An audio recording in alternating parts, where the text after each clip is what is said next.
नाज़रीन, अवामी न्यूज़ में ख़बरनि जो सिलसिलो जारी है। इन वक्त असीं तव्हांखे खिप्रो खां ख़बर ॾींदा हलूं त खिप्रो जी अदालत अॻियां वकीलनि जे सरकारी एडी पी जमालदीन बालादी ऐं संदसि पुटु ऐं भाइटियुनि ते कुंभ थाणे ते वॾे मुंशी पारां कूड़ो केस दाख़िल कराइण ख़िलाफ़ वकीलनि मियां ताज मोहम्मद कीरियो, मीर संचानियो, हुसैन बख्श मरी, आमिर सोहेल राजपूत ऐं ॿियनि जी अॻुवाणी में एहतजाज मुज़ाहिरो कयो वियो। वकीलनि सहाफ़ियुनि अॻियां एहतजाज कंदे चयो त खिप्रो जी सरकारी एडी पी जमालदीन बालादी खिप्रो जी अदालत में ड्यूटी ते मौजूदु आहे, पर कुंभ थाणे जे बदमस्त वॾो मुंशी शाहनवाज़ बंबरो जमालदीन समेत हुनजे पुट ऐं भाइटियुनि जी हिकु मन घड़त कूड़ो केस दाख़िल करायो आहे, जंहिंजी असीं सख़्त लफ़्ज़नि में मज़म्मत करियूं था।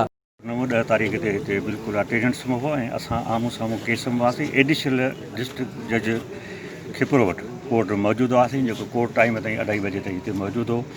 हिन जे ख़िलाफ़ु साज़िशूं शुरू थी रहियूं आहिनि। मक़ामी लेवल ते वॾेरा जेके आहिनि से कंहिं बि माण्हू खे सुबुह तो कमु करणु नथा ॾियनि। त हीउ हर ॾुखी माण्हू आहे हिते ऐं हिन जा अज़ीज़ ॿिया पुट वग़ैरह सभु वकील आहिनि, उनखे हू बर्दाश्त नथो तबिको करे, तंहिंजे करे हिन जे ख़िलाफ़ु जेका बि FIR कटी वई आहे, जॾहिं त हिते बालादी साहिबु खिपरे मौजूदु आहे ऐं हिन जो रिकॉर्ड बि मौजूदु आहे, डॉक्यूमेंट्री एविडेंस असां वटि आहे। हिन सां सरासर या ज़्यादती आहे हिन जे पुट सां, हिन जे भाइटियुनि सां, जेके हुते पिराइट नमूने सां वकालत करे रहिया आहिनि ऐं हिन खे हिसाइणु घुरनि था।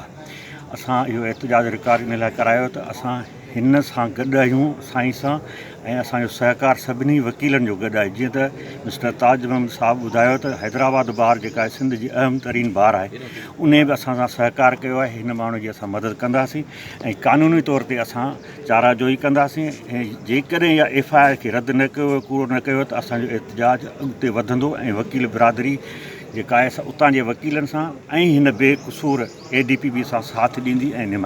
असिस्टेंट DPP आहियां हिते एडिशनल सेशन कोर्ट खिप्रो में।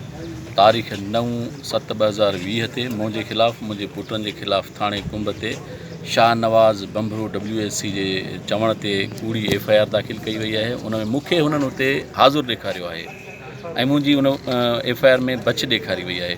जॾहिं त आऊं हिते खिप्रो बार जो जेको आहे तालका प्रेसिडेंट साईं मीर संचानियो साहिबु सीनियर आहे मेंबर, उन सां केस हलाए रहियो हुयुसि गॾु सरकार जे तरफ़ां सरकारी केसनि जी पैरवी करे रहियो हुयुसि जनाब एडिशनल सेशन जज साहिबु खिप्रो जी कोर्ट में। यानी मुंहिंजी प्रेजेंस उन ॾींहुं हिते हुई। वाक़ियो हितां खां 300 किलोमीटर परे खैरपुर में ॾेखारियो वियो आहे, उते मूंखे हाज़ुर ॾेखारियो वियो आहे। जॾहिं ॿिए ॾींहं ते अफ़सोस जहिड़ी ॻाल्हि आहे त नेक्स्ट डे ते यानी कल्ह बि आऊं हिते केस हलाए रहियो हुयुसि। कल्ह वरी FIR मुंहिंजे पुटनि जे ख़िलाफ़ु थी आहे, मुंहिंजे ख़िलाफ़ु थी आहे ऐं उन में बि इहो ई ॾेखारियो आहे त जमालदीन बालादी जी बछ ते जवाबदारनि जेको आहे सो ही ॾोह कयो आहे। हाणे आऊं हिते वेठो आहियां, मुंहिंजा पुट वकील आहिनि, उहे जेको आहे सो अहिड़ो किरियल को बि कमु।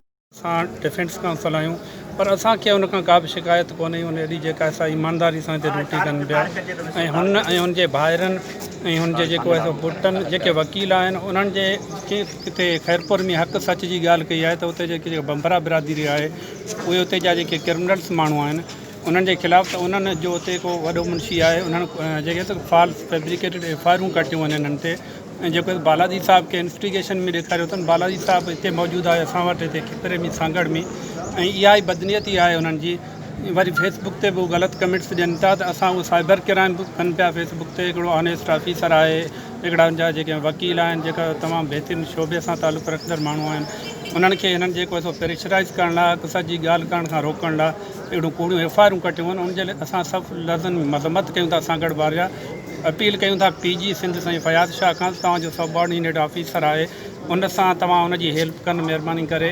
ऐं जेके आहे वज़ीर आला सिंध या जेको chief justice of Pakistan, chief justice of Sindh, IG आहे सिंध, ऐं शिकार जेको सखर जे DIG ऐं खैरपुर जे SSP साहिब खे बि असां रिक्वेस्ट कंदासीं हिन मसइले जी प्रॉपर इन्वेस्टिगेशन कनि। अदरवाइज़ असां पूरे जेको आहे सो सिंध में असां जेको ईमानदार ऑफिसर आहे उनजे लाइ असां जेको पुरज़ोर एहतजाज कंदासीं ऐं जेको आहे सो जेसिताईं हिननि सां इंसाफ़ न थींदो हीउ केस B क्लास में ख़ारिज न थींदो इंशाअल्लाह। वधीक ख़बरनि ऐं तफ़सील जे लाइ विज़िट कयो असांजी वेबसाइट awamiNewsHD.com ऐं ॾिसंदा रहो अवामी न्यूज़ HD।